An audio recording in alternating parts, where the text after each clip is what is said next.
রাজস্থানের বড় ভুল। এই দলটা একসময় ট্যালেন্ট ম্যানেজমেন্টের সেরা হিসেবে ধরা হতো, কিন্তু সাম্প্রতিক বছরগুলোতে তারা কিছু কঠিন সিদ্ধান্ত নিয়ে একেবারে ভুল পথে হেঁটেছে।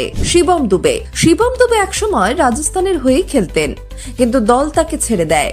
আর তারপর কি হলো? ধোনির হাতে পড়ে চেন্নাইতে তিনি এক প্রলয়ঙ্কর ব্যাটসম্যান হয়ে গেলেন।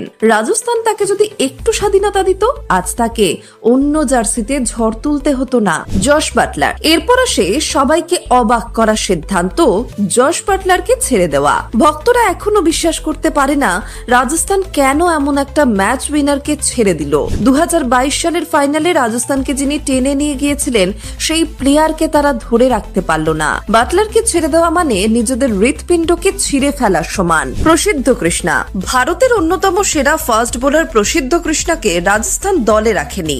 হ্যাঁ, তিনি ইনজুরিতে ছিলেন, কিন্তু বড় দলরা জানে ইনজুরি কাটিয়ে খেলোয়াড়রা কিভাবে ফিরে আসতে পারে। কিন্তু রাজস্থান তাকে ছেড়ে দিল, আর আজ সে অন্য দলের সম্পদ। যজুবেন্দ্র চাহালকে ছেড়ে দেওয়া রাজস্থানের সবচেয়ে বড় ভুলগুলোর মধ্যে একটি। মাত্র কয়েক কোটি টাকা বাড়িয়েই তাকে দলে রাখা যেত।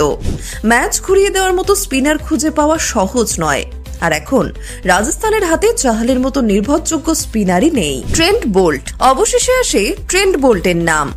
আইপিএল ইতিহাসে পাওয়ার প্লেতে সবচেয়ে ভয়ঙ্কর বোলারদের মধ্যে একজন। 2022 ফাইনালে তার ম্যাজিক্যাল স্পেলই রাজস্থানকে এগিয়ে নিয়ে গিয়েছিল, অথচ রাজস্থান তাকে ধরে রাখলো না। ভাবলেই অবাক লাগে। একটা সলিড টিম যেটার ভরসায় তারা ফাইনাল খেলেছিল, সেই মূল খেলোয়াড়দেরই ছেড়ে দিয়ে রাজস্থান হাতে ধরেছে অনিশ্চয়তার ঝুঁকি।